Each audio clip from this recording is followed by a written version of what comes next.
Selamat sore Tribuners, Anda sedang menyaksikan live update Tribnews.com bersama saya Firda Ananda. Kami akan menyajikan informasi terkini dari berbagai daerah yang akan dilaporkan secara langsung oleh reporter lapangan kami. Dan inilah live update selengkapnya. Selamat sore Tribuners, Anda sedang menyaksikan live update Tribnews.com bersama saya Firda Ananda.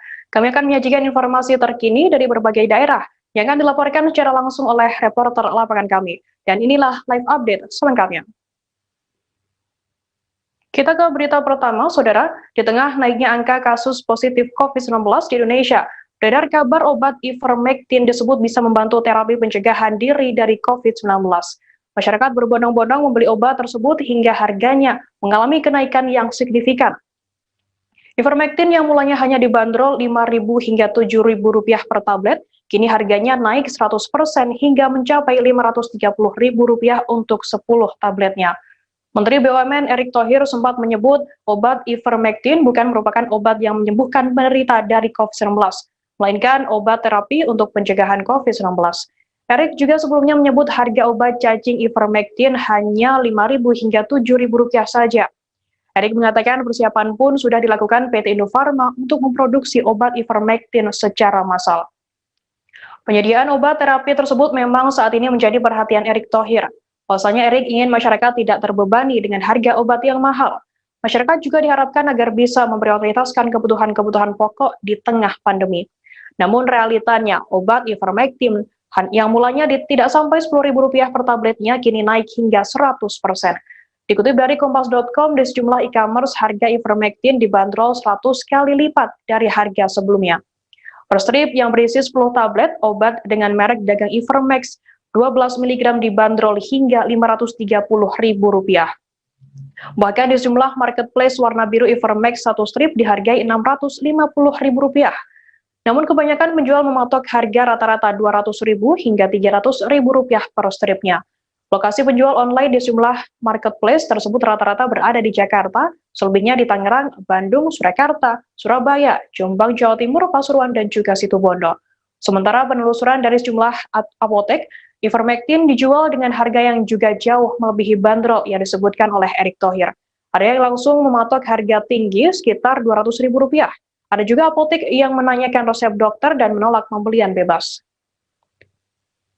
Nah, tentunya hari ini khususnya kita bicara mengenai ivermectin. Sama kita sudah menyiapkan produksi sebesar 4,5 juta. Nah, ini kalau memang ternyata baik untuk kita semua, tentu produksi ini akan kita genjot. Yang tidak lain dengan kondisi yang sekarang sedang dilakukan oleh pemerintah, apalagi PPKM Mikro ini terus ditingkatkan, ya tidak lain kita coba membantu ya rakyat mendapat obat murah atau terapi murah yang nanti tentu diputuskan sesudah uji klinis. Kita beralih ke Jawa Tengah, Saudara. 150 karyawan pabrik garmen di Kecamatan Jaten, Karanganyar, Jawa Tengah terkonfirmasi positif COVID-19. Mereka dinyatakan positif seusai melakukan pemeriksaan tes swab antigen pada Rabu 30 Juni hari ini. Seusai adanya karyawan yang positif tersebut, pihak pabrik memutuskan untuk menutup sementara atau lockdown areal pabrik. Nantinya akan dilakukan pengecekan lagi oleh tim Satgas COVID-19 bersama manajemen pabrik pada Jumat 2 Juli 2021. Selain mengecek fasilitas protokol kesehatan, tim Satgas COVID-19 juga mengecek tempat istirahat, musola, dan juga tempat makan para karyawan. Tim Satgas merekomendasikan kepada pihak perusahaan agar menata ulang untuk memastikan para karyawan dapat menjaga jarak baik istirahat, makan, maupun ibadah. Waktu pulang kerja harapannya juga harus diatur untuk menghindari kerumunan. Sementara itu, untuk karyawan yang terkonfirmasi positif COVID-19 saat ini tengah menjalani isolasi mandiri. Nah, untuk mengetahui informasi lebih detailnya, sudah bergabung bersama saya wartawan Tribun Jateng Harga, Agus Iswadi. Halo, selamat sore Agus. Selamat sore, Firda. Agus, bisa dijelaskan bagaimana awal mulanya adanya persebaran COVID-19 di pabrik garmen tersebut? Ya, dapat dilaporkan, Firda, kaitannya dengan persebaran kasus COVID-19, terutama di kawasan pabrik garmen yang berada di Kecamatan Jaten, bermula dari adanya seorang pekerja yang izin tidak masuk kerja karena sakit. Di sisi lain, sebelumnya anggota keluarga dari karyawan tersebut memang telah terkonfirmasi terlebih dahulu, hingga akhirnya karyawan tersebut memutuskan untuk melakukan swab mandiri di rumah sakit daerah Solo. Usai melakukan swab antigen di Rumah Sakit Daerah Solo, ternyata satu karyawan tersebut terkonfirmasi positif COVID-19 dan hasilnya keluar pada tanggal 16 Juni 2021. Usai hasil tes tersebut keluar, satu karyawan tersebut lantas memberitahukan kabar tersebut kepada pihak manajemen hingga akhirnya perusahaan melakukan swab massal kepada semua karyawan yang berada di pabrik garmen tersebut. Begitu, Frida. Untuk jumlah karyawan yang terkonfirmasi positif sendiri, ada berapa detailnya? Ya, dapat dilaporkan dari hasil swab massal, total 1.400 karyawan pabrik garmen tersebut, sebanyak 150 karyawan dinyatakan positif COVID-19 dari hasil swab massal antigen.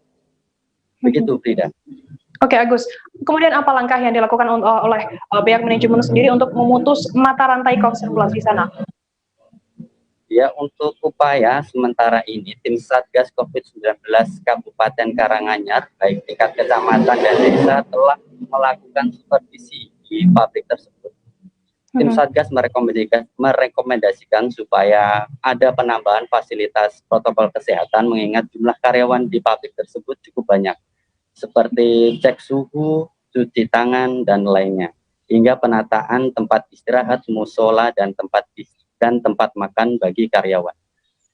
Di sisi lain, untuk penanganan selanjutnya selama penutupan pada hari ini, dari perusahaan pabrik garmen tersebut telah melakukan koordinasi dengan tim Satgas untuk melakukan penyemprotan desinfektan dan fogging yang dilakukan oleh BPBD Karanganyar selama penutupan pabrik. Begitu, Frida. Baik, itu Tribuners, tadi jurnalis kami juga sempat melakukan wawancara dengan Kepala Satpol PP Karanganyar Yopi Eko Jatiwibowo, dan berikut liputannya untuk Anda.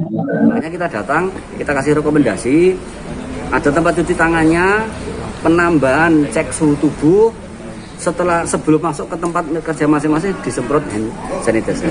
Kemudian kita cek juga tempat istirahatnya bagaimana, tempat sholatnya bagaimana, tempat makannya bagaimana.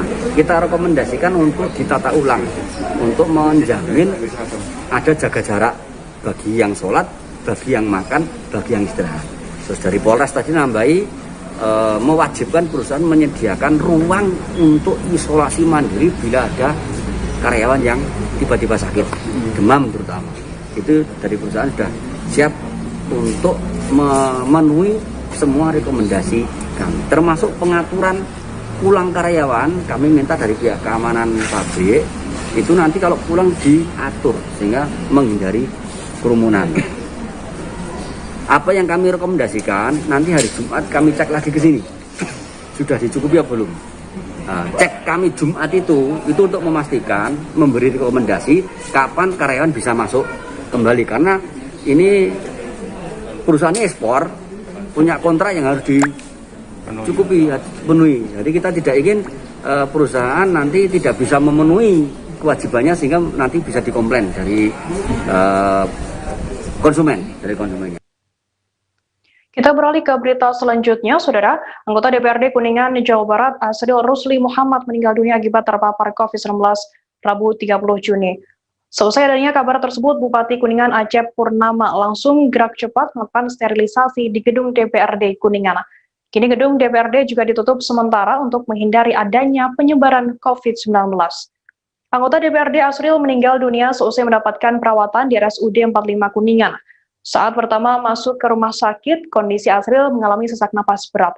Asril kemudian dinyatakan terpapar COVID-19. Beberapa jam sebelum meninggal dunia di Rumah Sakit Umum Kuningan, Ketua DPD PKS Kuningan ini membutuhkan donor plasma darah.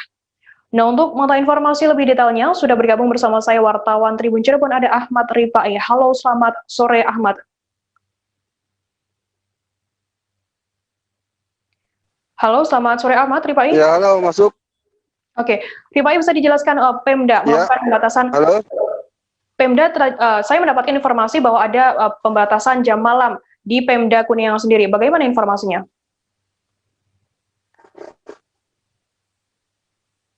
Oh, baik, dapat saya sampaikan pas malam tadi Kabupaten Kuningan ini masuk status zona merah. sehingga pemerintah Kabupaten Kuningan melakukan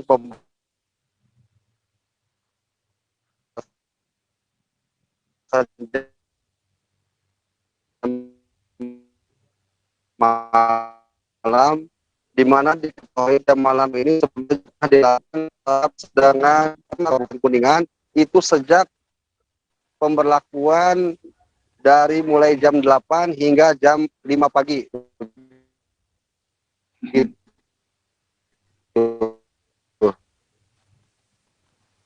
Hal ini menunjukkan kasus COVID-19 di Kabupaten Kuningan yang setiap harinya itu mengalami lonjakan, sehingga sejumlah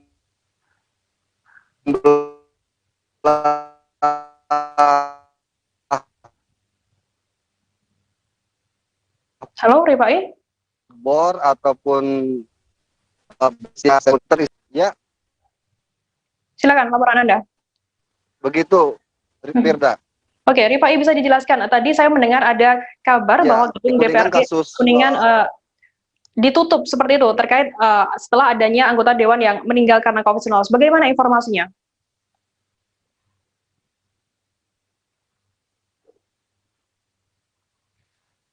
Ya, baik, dapat saya sampaikan kaitan dengan meninggalnya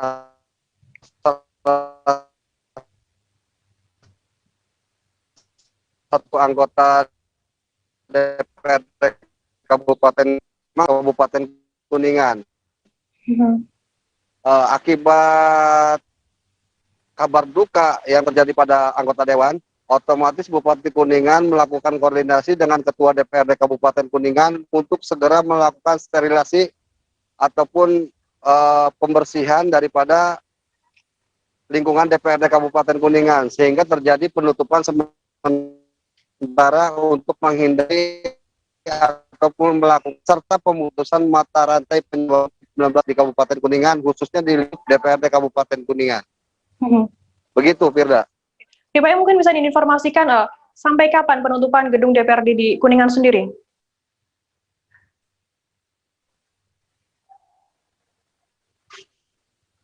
Penutupan gedung DPRD Kabupaten Kuningan ini pada umumnya ataupun yang pengalaman sebelumnya itu terjadi antara 3 sampai 5 hari.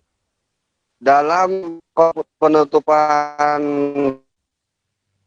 gedung ataupun lembaga biasanya dilakukan dan kemudian pembersihan lingkungan sekitar kantor tersebut. Begitu, Firda. Baik, Tribuners, tadi jurnalis kami juga sempat melakukan wawancara dengan Bupati Kuningan, Haji Aceh Purnama, dan berikut liputannya untuk Anda. Itulah kami mempertimbang dengan berbagai pertimbangan, kami akan memberlakukan PPKM berskala mikro maupun makro secara ketat dan pasti.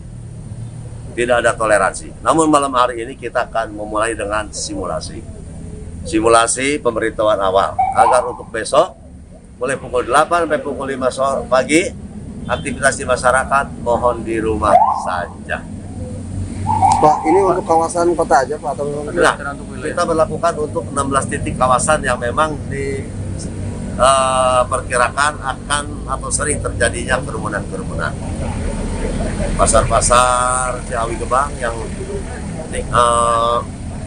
aktivitas malamnya juga cukup ini, Cilimus, Kramat Mulia, kalau Kuningan jelas, dan beberapa titik-titik sekarang memang karena kemajuan daerah, kemajuan sosial ekonomi di masyarakat, sehingga hampir di semua titik secara merata Kabupaten Kuningan ini alhamdulillah.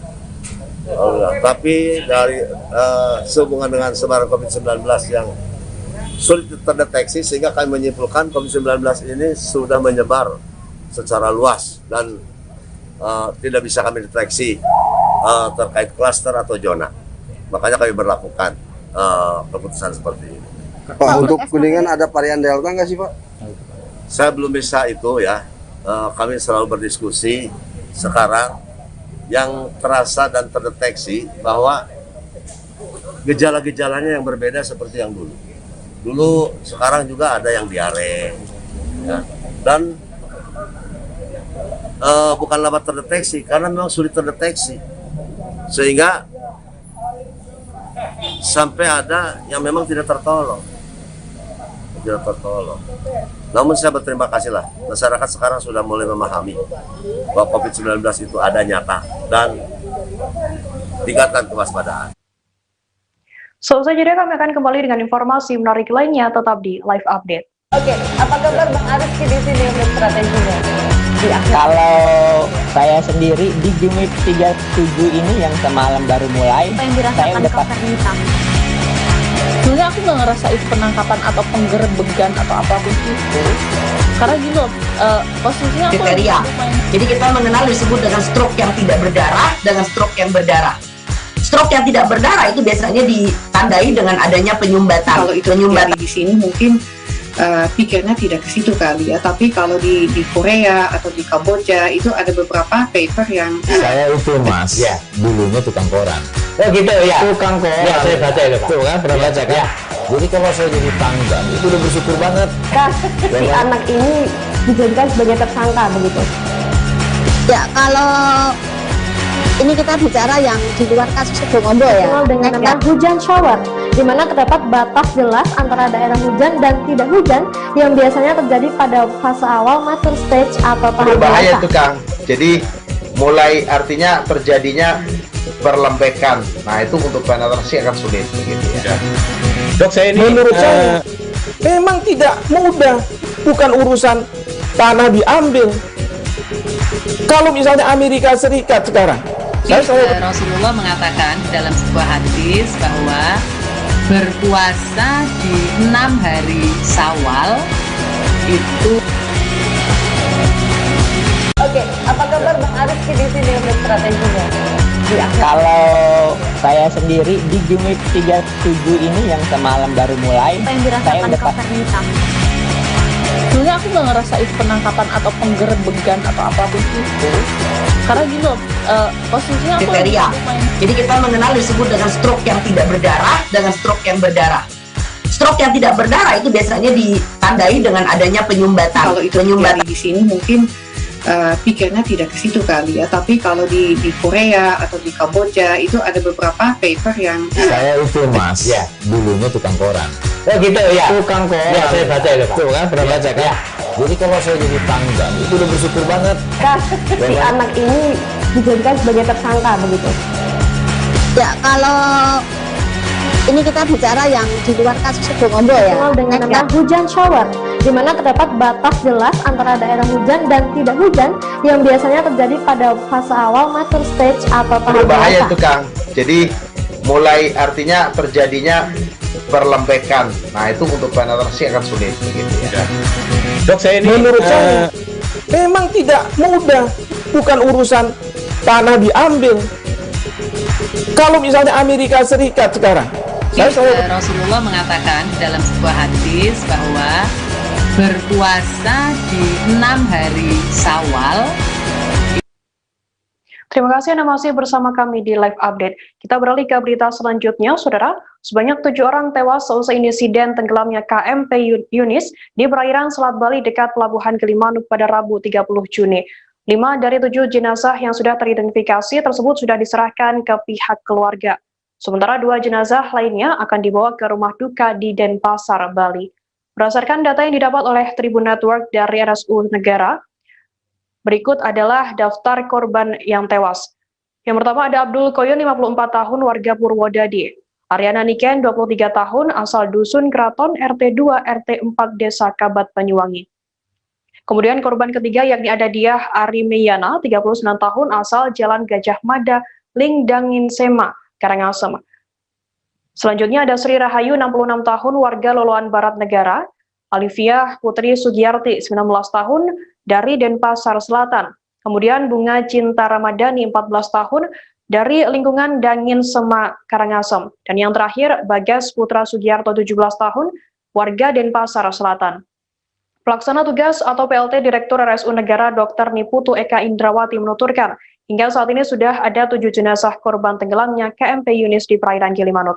Sementara itu, Kapolda Bali Irjen Pol Putu Jayandanu Putra menyebut KMP Yunis membawa penumpang tidak resmi. Data resmi tercatat ada 41 penumpang dan 16 awak kapal. Ada sekitar 39 orang selamat dan meninggal 7 orang. Dari 39 orang tersebut hanya ada 16 penumpang yang terdaftar dalam manifest. sedangkan sisanya tidak terdata sebagai manifest KMP Yunis.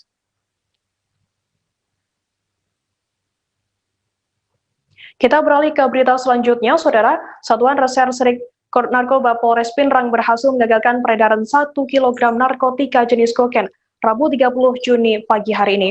3 orang berhasil diamankan, yakni KU 44 tahun, IN 40 tahun, dan MD 51 tahun warga Kabupaten Pindrang. Pelaku diamankan di wilayah Kampung Lapalopo, Kelurahan Manaran, Kecamatan Matiro Bulu, Kabupaten Pindrang pada Kamis 24 Juni sekitar pukul 4:30 waktu Indonesia Barat. Pengungkapan kasus ini berawal dari informasi masyarakat terkait adanya narkotika jenis kokain siap edar dengan jumlah besar di Kampung Lapalopo. Personil Satres Narkoba Pindrang pun melakukan penggerebekan di rumah terduga pelaku KU. Selanjutnya, personil melakukan interogasi kepada pelaku. Adapun barang bukti yang berhasil diamankan yakni 2 bungkus narkotika jenis kokain seberat 1 kg, 1 buah karung beras, dan kaleng biskuit. Selain itu ada 4 kantong plastik berwarna biru, 1 kantong berwarna hitam dan ungu, serta 2 bungkusan yang dililit menggunakan isolasi coklat. Nah, untuk mengetahui informasi lebih terkininya, sudah bergabung bersama saya wartawan Tribun Timur ada Nining Anggriani. Halo, selamat sore Nining. Ya, selamat sore Mbak. Nining, bisa dijelaskan bagaimana kronologi penangkapan pemilik kokain 1 kg di Kabupaten Pindrang di sana? Ya, baik. Jadi Satres Narkoba Polres Pindrang berhasil menggagalkan narkotika jenis kokain seberat 1 kg di Kabupaten Pindrang. Adapun terduga pelaku sebanyak 3 orang, yakni KU, IN, dan MD. Ketiganya ini merupakan warga Kabupaten Pindrang. Pada saat penangkapan itu dilakukan di Kampung Lapalopo, Kecamatan Matiro Bulu, Kabupaten Pindrang pada 24 Juni 2021 sekira pukul 16.30 WITA kemarin. Penangkapan ini berawal dari informasi masyarakat bahwasannya di daerah tersebut akan ada peredaran narkotika jenis kokain yang siap edar dengan jumlah yang besar. Kemudian dari informasi tersebutlah personil Satres Narkoba Pindrang melakukan penyidikan selama 3 bulan lebih, dan diketahui bahwasannya terduga pelaku atau barang haram tersebut terdapat di rumah terduga pelaku, yakni KU yang berada di Lapalopo. Setelah diketahui, personil Satres Narkoba ini melakukan pengerebekan dan menemukan barang haram tersebut di loteng rumah KU dengan barang bukti yakni dua bungkus yang beratnya itu 1 kg kokain. Kemudian dilakukan pengembangan lagi, KU ini mengaku bahwasannya barang tersebut dititipkan oleh IN, kemudian dilakukan pengembangan lagi, lalu pelaku IN mengaku bahwasannya barang tersebut ia dapatkan dari pelaku MD. Nah, kemudian Satres Narkoba Polres Pindrang pun melakukan pengembangan lagi. MD mengaku bahwasannya dia mendapatkan barang haram tersebut di laut yang ia temukan 1 tahun yang lalu, namun ia tidak melaporkan hal tersebut ke pihak berwajib. Seperti itu, Mbak. Oke, Nining, apakah ini pertama kalinya Polres Pindrang berhasil mengagalkan peredaran kokain di Pindrang sendiri? Ya, baik, betul. Jadi ini merupakan penggagalan pertama Satres Narkoba Polres Pindrang dalam hal narkotika jenis kokain, di mana hal itu dibenarkan oleh Kapolres Pindrang AKBP M. Arif Sugihartono yang mengatakan bahwa dari data kriminal narkoba Polres Pindrang, ini merupakan yang pertama kalinya Polres Pindrang menggagalkan narkotika jenis kokain seberat 1 kilo. Oke, mungkin Nining bisa diinformasikan dari mana asal kokain yang didapat oleh pelaku sendiri, dan apakah pelaku juga terlibat jaringan luar negeri? Ya, baik. Pelaku diduga masuk dalam jaringan peredaran narkotika jaringan internasional. Hal itu dikatakan oleh Kapolres Pindrang AKBP M. Arif Sugihartono. Beliau mengatakan untuk jenis narkotika jenis kokain ini dipastikan berasal dari luar negeri, namun pihaknya masih melakukan pengembangan lebih dalam lagi terhadap kokain tersebut. Oke, baik Tribuners, tadi jurnalis kami juga sempat melakukan wawancara dengan Kapolres Pindrang AKBP PM Arief Sugiartono. Dan berikut liputannya untuk Anda. Setelah ditemukan barang bukti, kemudian kita melaksanakan pemeriksaan ataupun tes ke laboratorium forensik dan dipastikan bahwa barang bukti ini merupakan jenis kokain HCl dengan berat sampel waktu itu adalah 3,7 dan total keseluruhan barang bukti itu 1 kilogram atau 1000 gram. Alhamdulillah kita selama ini sudah komitmen untuk melakukan pemberantasan terhadap narkoba dan saat ini kita bisa buktikan bahwa Sat Narkoba Polres Pindrang komit terhadap pemberantasan narkoba. Demikian. Terima kasih. Bang, ini Bang yang pertama ya yang di Pindrang masalah kokain. Dari data yang kita lihat di data kriminal narkoba, ini merupakan kokain yang pertama di Polres Pindrang. Siap. Kalau ada peredarannya rencananya di mana Pak? Kalau punya kontestan? Rencana peredaran di Pindrang dan sekitarnya.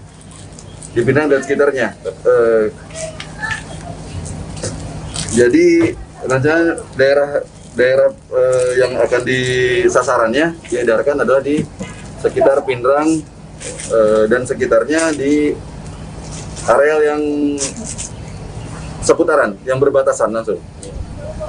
Ini barangnya dari mana Pak? Kalau pengiriman dari luar juga.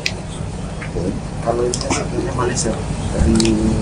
Kita tidak, sementara dari hasil informasi yang didapat berdasarkan keterangan juga, ini memang dari luar Pindrang atau luar Sulawesi.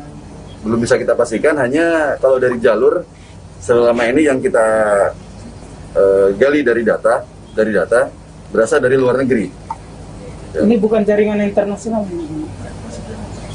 Ya, bila berkaitan dengan kokain, jaringannya jaringan internasional. Gitu. Kalau nilai dirupiahkannya berapa tuh? Kalau nilai dirupiahkan, bila berkaitan dengan transaksi narkotika, anggap saja kalau dia misalnya per gramnya itu harganya sekitar 4 juta sampai dengan 5 juta. Berarti kalau 1 kilo kurang lebih antara 4 sampai dengan 5 miliar. Begitu. Iya, terus yang diamankan ini kurir atau pemilik? Sementara kita menemukan langsung di TKP, berarti yang tersangka ini adalah pemiliknya. Untuk ancaman hukumannya? Ancaman hukumannya berkaitan dengan Undang-Undang Nomor 35 Tahun 2009 tentang narkotika, yaitu Pasal 114 dengan ancaman paling singkat 6 tahun dan paling lama 20 tahun penjara. Gitu, atau pidana seumur hidup. Kita beralih ke Palu, Saudara. Lingkar Studi dan Demokrasi Indonesia atau LSAD Kota Palu menggelar turun aksi terkait maraknya peredaran narkoba di Sulawesi Tengah, khususnya di Kota Palu pada hari ini, Rabu 30 Juni 2021. Aksi itu dilakukan di 3 titik dengan luas spanduk perangi narkoba. Aksi pertama digelar di depan Gedung Dewan Perwakilan Rakyat Daerah Kota Palu. Dilanjutkan ke Badan Narkotika Nasional Kota Palu, dan yang terakhir di Mako Kepolisian Resor Palu. Masa mendesak agar pemerintah harus segera melakukan tindakan terkait kabar masuknya Kota Palu dalam 5 wilayah penyebaran rawan narkoba di Sulteng. Mengingat semakin hari penyalahgunaan narkoba semakin meluas di Kota Palu. Masa juga menuntut program yang diambil pemerintah nantinya dapat melibatkan masyarakat secara aktif dalam memerangi barang haram tersebut. Nah, untuk mengetahui informasi lebih lanjutnya, sudah bergabung bersama saya wartawan Tribun Palu, ada Ketut Suta. Halo, selamat sore Ketut Suta. Iya, selamat sore Mbak Firda. Suta, bisa dijelaskan mungkin di mana 3 titik lokasi yang dilakukan, yang tadi LSAD Kota Palu sendiri berdemo di sana? Baik Mbak, terima kasih.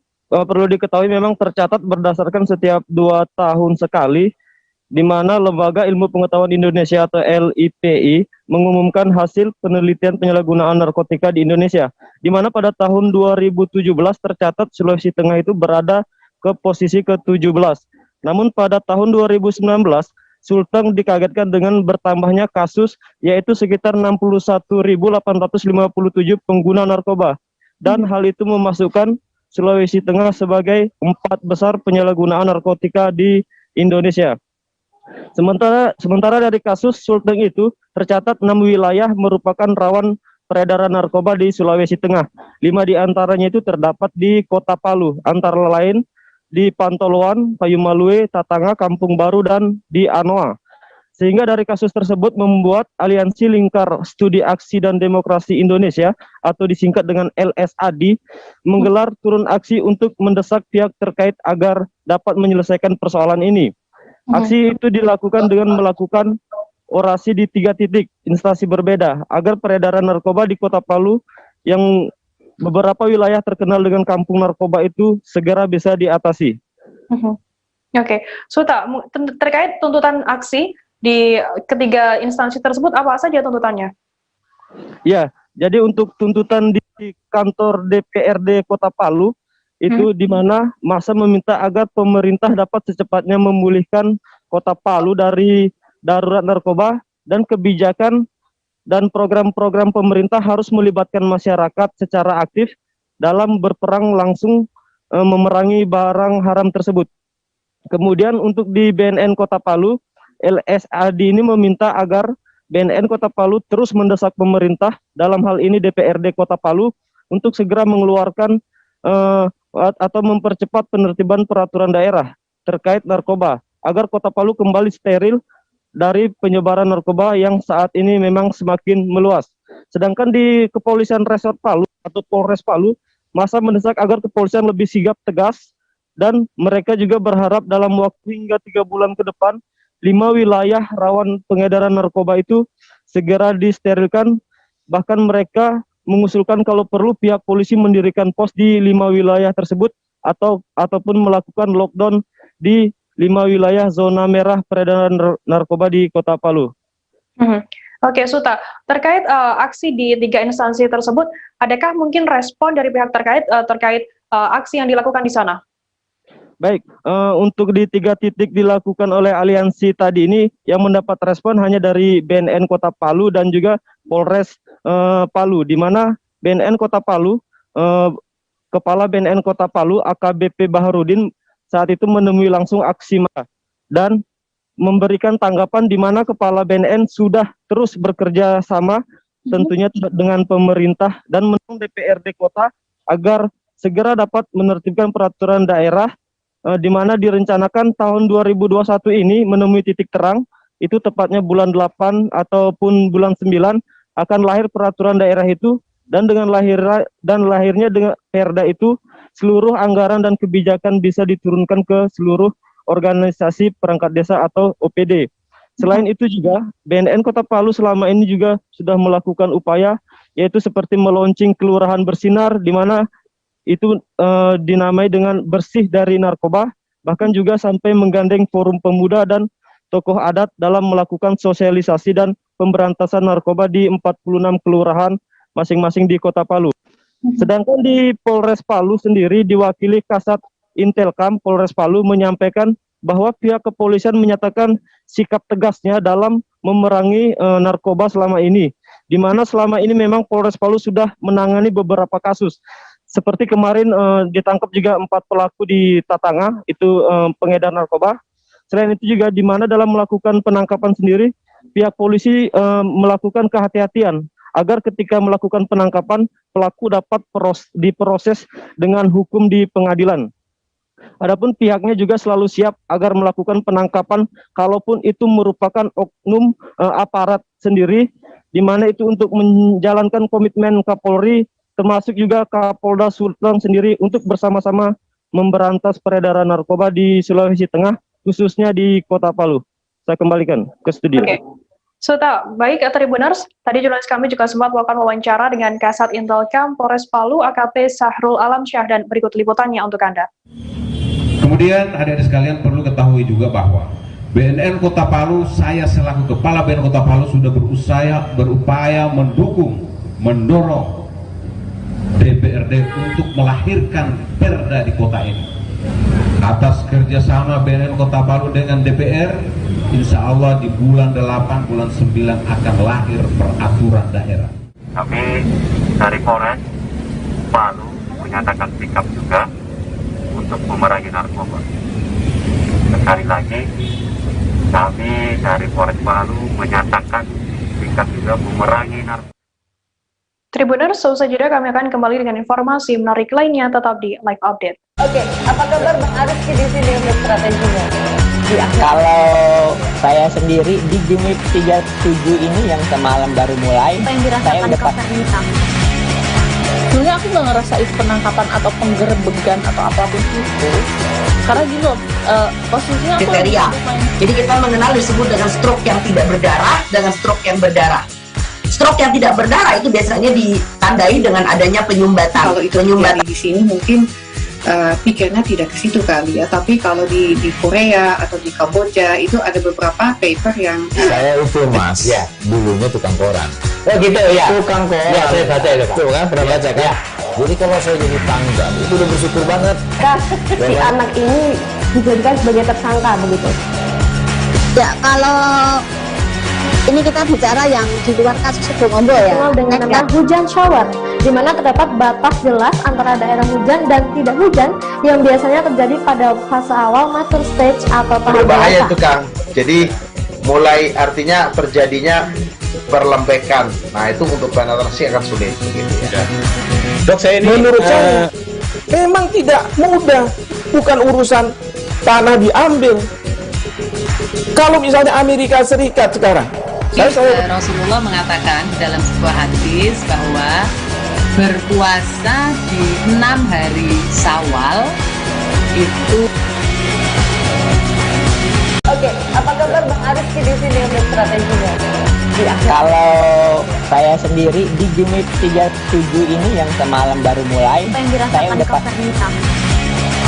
Sebenarnya aku nggak ngerasain penangkapan atau penggerebegan atau apapun itu, karena gini loh. Terima kasih Anda masih bersama kami di Live Update. Kita beralih ke berita selanjutnya, Saudara. Kelompok usia anak yang terkonfirmasi positif COVID-19 semakin meningkat jumlahnya. Rabu 30 Juni hari ini, juru bicara vaksinasi COVID-19 Kementerian Kesehatan Siti Nadia Tarmizi menyatakan penyebab naiknya angka positif COVID-19 pada anak yakni kelalaian orang tua. Nadia menyebut orang tua yang tidak patuh protokol kesehatan mengakibatkan anak mereka terpapar virus ini. Orang tua yang kerap kali mengajak anaknya ke pusat perbelanjaan, restoran, hingga mengunjungi kerabat membuka kemungkinan anak terinfeksi COVID-19. Siti Nadia Tarmizi menegaskan kasus COVID-19 pada anak pasti jadi perhatian serius pemerintah. Namun peran orang tua agar anak tidak terpapar COVID juga cukup vital. Nadia menuturkan harusnya orang tua disiplin prokes dan menjalankan pencegahan infeksi seusai aktivitas di luar rumah.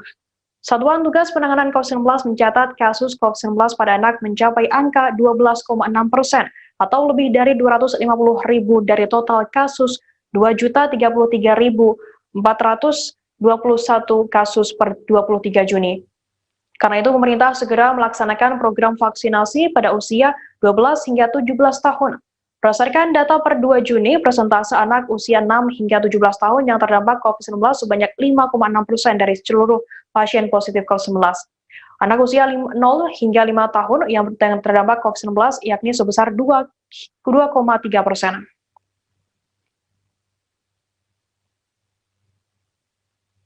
Kita beralih ke berita selanjutnya, Saudara. Naiknya angka positif COVID-19 di Jakarta membuat mobil operasional Dinas Perhubungan di setiap kecamatan di Jakarta Timur dialihfungsikan mengevakuasi pasien COVID-19. Salah satu mobil operasional Dinas Perhubungan yang dialihfungsikan evakuasi pasien COVID-19 milik Kecamatan Kramat Jati. Di dalam mobil tersebut tempat duduk bagian belakangnya dilepas dan bagian depan dan tengah diberi sekat plastik putih. Hal ini ditujukan untuk membatasi agar petugas Dishub tidak berinteraksi langsung dengan pasien COVID-19. Anggota Dinas Perhubungan juga akan dilengkapi alat pelindung diri saat membawa pasien. Surat perintah mobil operasional Dinas Perhubungan dialihfungsikan sudah keluar pada Senin 28 Juni 2021. Nantinya petugas akan menjalankan tugasnya sesuai dengan arahan dari pimpinan. Nah, untuk mengetahui informasi lebih detailnya sudah bergabung bersama saya wartawan wartakotalive.com, ada Miftahul Munir. Halo, selamat sore Miftahul. Selamat sore Firda. Bisa dijelaskan Miftahul, alasan apa Dinas Perhubungan menggunakan mobil operasional untuk mengevakuasi pasien COVID-19 sendiri? Oke, terima kasih. Selamat sore Tribuners, bisa kami jelaskan. Alasan Dinas Perhubungan melakukan alih fungsi mobil operasional sebagai evakuasi pasien COVID karena seluruh rumah sakit sedang banyak pasien dan ambulan pun sangat terbatas di rumah sakit, sehingga sesuai dengan perintah dari Kementerian Perhubungan, Dinas Perhubungan seluruh DKI mewajibkan kendaraan operasionalnya untuk mengangkut atau mengevakuasi pasien COVID ke rumah sakit rujukan atau ke tempat isolasi mandiri yang sudah ditunjuk. Kemudian Miftahul, sejak kapan mobil Dinas Perhubungan ini beroperasi untuk mengevakuasi pasien COVID-19 sendiri? Untuk di Kramat Jati sendiri itu surat perintahnya sudah keluar dari hari Senin tanggal 29 Juni kemarin, tapi baru beroperasi itu pada hari Selasa tanggal 29 Juni kemarin. Seperti itu. Oke, Miftahul mungkin bisa diinformasikan ke kami terkait cara atau sistem bagaimana menggunakan mobil operasional COVID-19 tersebut? Untuk tata cara untuk menghubungi mobil operasional Dinas Perhubungan ini, masyarakat bisa berkoordinasi dengan Satgas Ketua RT dan RW. Nanti Satgas Ketua RT dan RW ini akan menghubungi pihak Dinas Perhubungan Kecamatan Kramat Jati. Nah, nanti setelah petugas datang dengan alat pelengkap diri, mereka akan mengevakuasi pasien COVID-19 ke rumah sakit rujukan, seperti itu. Baik, Tribuners, tadi jurnalis kami juga sempat melakukan wawancara dengan Kasat Balsudin Perhubungan Kecamatan Kramat Jati Emerald, dan berikut liputannya untuk Anda. Kami Dinas Perhubungan khususnya masing-masing kecamatan menyiapkan KDO kepada kendaraan dinas operasional yang sudah multifungsi seperti ini untuk membantu evakuasi masyarakat yang terdampak dari COVID-19.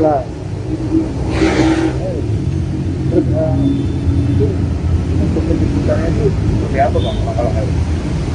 Penjemputan warga koordinasi dengan tim COVID tingkat RT langsung menghubungi Dinas Perhubungan kecamatan, lanjut dari kecamatan langsung menjemput masyarakat dari tempat yang sudah dikoordinasikan oleh Satgas Covid, misalnya ke rumah sakit atau ke tempat-tempat isolasi.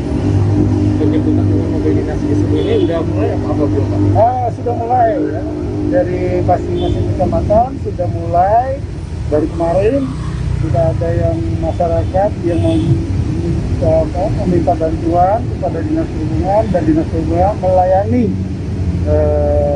evakuasi masyarakat dengan KDO ini. Pelayanan evakuasi ini berapa lama Bang? Selama pelayanan ini, selama masyarakat membutuhkan, Dinas Perhubungan insya Allah siap. Sejauh ini sudah berapa mobil yang disiapkan? Masing-masing kecamatan ada 42 kecamatan. Kita beralih ke Bandung, Saudara. Gerai Giant di seluruh Indonesia resmi ditutup dan berhenti beroperasi pada Juli 2021. Satu di antaranya Gerai Giant Jalan Suci yang berada di Bandung pun terus memberikan harga diskon semenjak kabar yang berembus sejak Mei lalu. Suasana Giant Jalan Suci pun tampak penuh dengan spanduk bertuliskan obral besar, diskon semua harga dan semua harga terjual habis, yang terpampang jelas di bangunan Giant Express. Suasana Giant Express menuju hari-hari terakhir tetap beroperasi justru tampak sepi. Banyak pengunjung yang datang ke Giant Express, suasana gerai pun juga tampak lowong. Jumlah produk yang biasanya beragam di rak pun justru terlihat sepi. Hanya ada beberapa jenis brand saja yang terpajang untuk keperluan yang dibutuhkan sehari-hari. Selain itu, jumlah pun tidak bisa ditentukan, bahkan ada yang tersisa hanya satu produk saja. Berbagai diskon yang dihadirkan di Giant Express pun cukup menarik, mulai dari 5% hingga 50%. Nah, untuk mengetahui informasi lebih terkininya, sudah bergabung bersama saya wartawan Tribun Jabar, ada Putri Puspita yang akan memberikan laporannya. Halo, Putri, selamat sore. Halo, selamat sore Firda. Putri, bisa dijelaskan bagaimana keadaan Giant Express di Bandung yang tutup bulan Juli ini? Ya, terima kasih Tribuners. Saya melaporkan dari Bandung. Kondisi suasana Giant Express hari ini memang tampak sepi, mungkin karena kondisi di Bandung masih PPKM yang diperketat. Selain itu juga diskonnya memang masih 5-50%, dan memang di hari ini banyak orang yang berpikir kalau hari ini tuh hari terakhir Giant Express ditutup, tapi ternyata masih ada 21 hari mendatang. Jadi Giant Express memang masih ada waktu untuk diskonnya. Putri, terkait tadi Anda menyebutkan ada diskon di sana. Apa saja yang barang-barang yang didiskon dan seperti apa informasinya? Ya, barang-barang yang didiskon itu adalah kebutuhan rumah tangga seperti container, mulai dari container, minyak, terus juga mie instan, dan kebutuhan lainnya, dan juga kayak daging, frozen food, segala macam didiskon, dan juga ada diskon barang-barang peralatan toko juga didiskon, seperti ada troli, terus mesin untuk memotong daging cincang pun, semua perlengkapan yang ada di Giant Express bisa dijual, sekarang ada di sana. Kemudian Putri, terkait tadi adanya diskon seperti itu, biasanya kan kalau ada diskon, pasti masyarakat akan mengunjungi gerai tersebut. Bagaimana antisipasi Giant Express sendiri untuk jika nanti adanya pengunjung yang membludak belanja di sana? Ya, jadi mulai dari pintu masuk Giant Express itu sudah banyak sekitar 20 kursi yang sudah dipersiapkan oleh Giant Express. Jadi jika pengunjung membludak, pengunjung akan mendapatkan sebuah kupon dengan nomor antrian, sehingga ketika kapasitas 25% pengunjung yang masuk, baru dipersilakan kembali. Oke, Putri, terkait tanggapan konsumen sendiri yang datang di belanja di Giant Express seperti apa? Kebanyakan itu pengunjung memang dari daerah sekitarnya, daerah yang rumahnya dekat dengan Jalan Suci. Ada yang beberapa kali datang hanya untuk membeli barang yang memang diskonnya besar, dan ada juga yang memang sudah beberapa kali datang dan menurut narasumber beberapa harganya itu masih tetap sama. Jadi mereka memang sering mengecek setiap minggu untuk melihat harganya apakah sudah turun atau belum, baru mereka berbelanja kembali di sana. Oke, baik, terima kasih wartawan Tribun Jabar Putri Puspita atas laporan Anda. Selamat bertugas kembali. Kita beralih ke berita selanjutnya, Saudara. Terungkap fakta baru dalam kasus viralnya aksi perampokan di sebuah ATM di kota Banjarmasin, Kalimantan Selatan. Pelaku yakni berinisial AR, 37 tahun, yang merampok seorang wanita berinisial K. Aksi tersebut bermula saat korban berkelahi dengan seorang temannya hingga jarinya terluka. AR kemudian pulang ke rumahnya untuk mengambil pisau karena berencana balas dendam kepada temannya tersebut. Ketika sudah mengambil pisau, tiba-tiba pacar korban menelpon dan meminta bertemu dengan AR di tempat kejadian perkara, yakni di ATM di Jalan KS Tubun depan Hotel Karisma. Kapolsek Banjarmasin Selatan Kompol Yopi Andri Haryono menuturkan pelaku melakukan perampokan di dua lokasi. Lokasi pertama yakni di sebuah ATM di Jalan Teluk Tiram Darat sekira pukul 13.45 waktu Indonesia Tengah. Korban pertama kehilangan uang sebesar 1,5 juta rupiah setelah ditodong pelaku. Sedangkan korban kedua yakni K, 27 tahun, mengalami penodongan di ATM Jalan KS Tubun dekat Hotel Karisma sekira pukul 4:30 sore waktu Indonesia Tengah. Pada aksi keduanya, pelaku terekam jelas menodong wanita bernama K, 27 tahun, memakai pisau lalu menggasak harta korban. Pada saat melapor ke polisi, K dan korban pertama menyebutkan ciri-ciri pelaku yang sama. Diketahui saat beraksi untuk yang kedua kalinya, pelaku sudah mengalami luka di tangan dan mengeluarkan darah. Karena melawan saat ditangkap, polisi memberikan tindakan tegas terukur. Aparat menembak timah panas ke kaki kanan tersangka, lalu mengamankan tersangka. Tersangka dibekuk oleh petugas gabungan di kawasan Handil Bakti, Kecamatan Alalak, Kabupaten Barito Kuala, Provinsi Kalimantan Selatan. Tribuners, informasi tadi sekaligus menutup perjumpaan kita dalam live update hari ini. Masih di tengah pandemi, kami terus mengingatkan Anda untuk selalu menerapkan protokol kesehatan dimanapun Anda berada. Memakai masker, mencuci tangan, menjaga jarak, menghindari kerumunan, serta membatasi mobilitas dan juga interaksi. Saya Firda Ananda beserta kru yang bertugas pamit undur diri. Terima kasih dan sampai jumpa. Jangan lupa like, subscribe, dan share ya!